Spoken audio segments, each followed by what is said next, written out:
How's your wife holding up? Barely. Because it's all her mother's, all her jewelry, we walked out with nothing. Everything got destroyed. We didn't have time to do anything but leave. The fire moved so fast, the wind was so fast, you couldn't even move. I've never seen winds. I've been here for 45 years.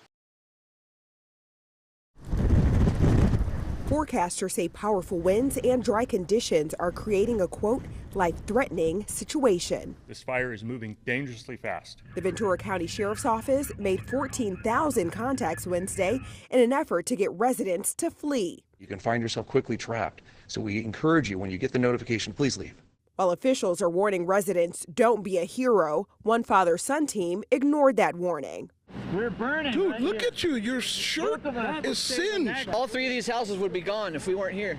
But fierce winds are making the job of firefighters more difficult, with wind gusts of 40 to 50 miles per hour expected to cross the area early Thursday. It's so windy, yeah, you can't keep your hat on, and it's blowing the fire like crazy. Red flag warnings, which warned residents of dangerous fire weather conditions, were in place for an estimated 25 million people, including the Los Angeles area Thursday. Southern California's main electric provider cut off power intentionally overnight to about 70,000 customers as a precaution. The reality is that with everybody running their generators around here, there's far more risk of a fire starting from the generators than there is from PG&E's power lines.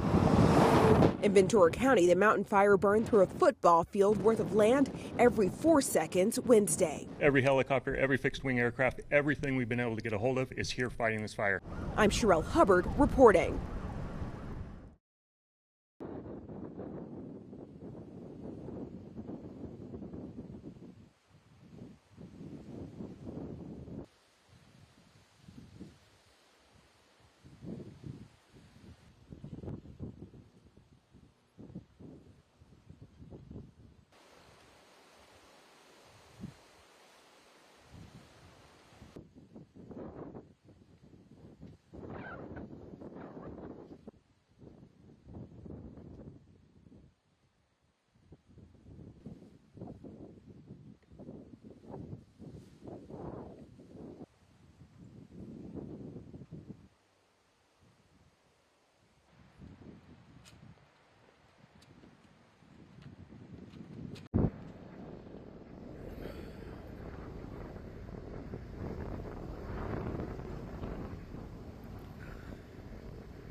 Oh yeah, this is crazy.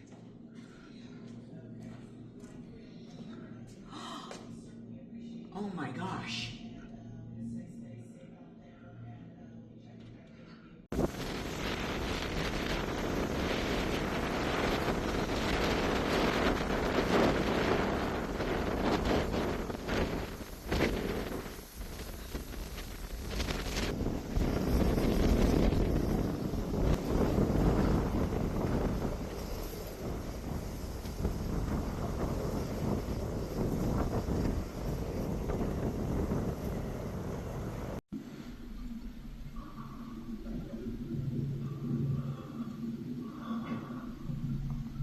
This is not a backcountry wildfire. We are in a city right now, the city of Camarillo, population around 70,000. These firefighters right now are trying to contain this blaze in a fence around somebody's property, and those winds are fanning these flames.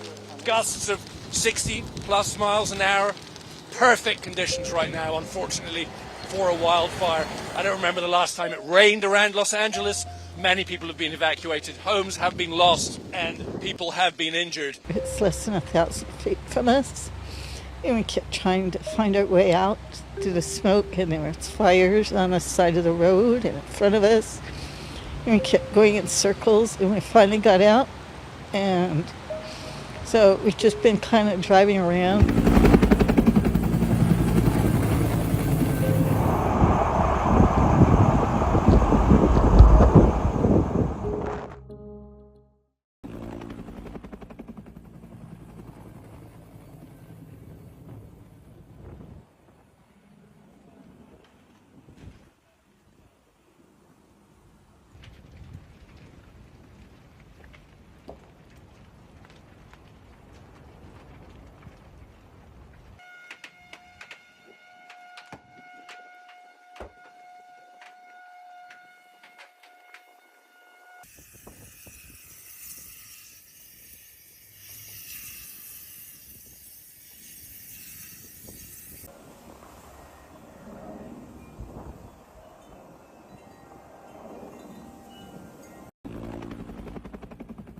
My husband and I live in Las Posas Estates, and this morning we had lots of pounding on our door to get out, and so we did. And the fire at that time made it difficult to get out because it's less than 1,000 feet from us. And we kept trying to find our way out through the smoke, and there was fires on the side of the road and in front of us. And we kept going in circles, and we finally got out. And so we've just been kind of driving around. Breathing was a little difficult for some. Some left earlier until they finally did the evacuation notice, and then we all had to go. We got an evacuation text, and I went home because I was at work, and went home to neighbors packing up. It moved very suddenly into our neighborhood. We got one of our neighbors who lives alone by herself out, and we headed to the evacuation center. The Red Cross is in this community 24/7. We're helping the community prepare, and of course we're responding to this fire, and we'll be here to help them recover and get back on their feet and get back into their homes. This started out as a temporary evacuation point where people were coming in just getting information, a place out of the wind, out of the smoke, but now we're transitioning to a shelter, an overnight shelter. We have a team setting up cots so they'll have a place to sleep. We have the Salvation Army cooking meals for us, so we'll have dinner tonight, breakfast tomorrow, meals as long as they need it here. We have some nurses that are here that have initially were treating some scrapes and some minor burns from people that were evacuating, and then we brought in some people from a local nursing home where the smoke was getting too intense, so they're staying here with us also. Up in the Oakland Hills, red flag warnings are posted along the ridgeline. Residents in the area have been dealing with strong winds all day. When I was coming up Grizzly, there were trees down, so it was blowing really hard. All the trees were like leaning and back up. But they have also had to deal with the power being shut off in their neighborhood. Power went out about 7:30 or 8 this morning, and the forecast is that it was going to be restored by 7 a.m. tomorrow, and I just got an update now saying 10 a.m. tomorrow, so I don't know. We'll see. Mark Higgins has his generator going to power up essential appliances.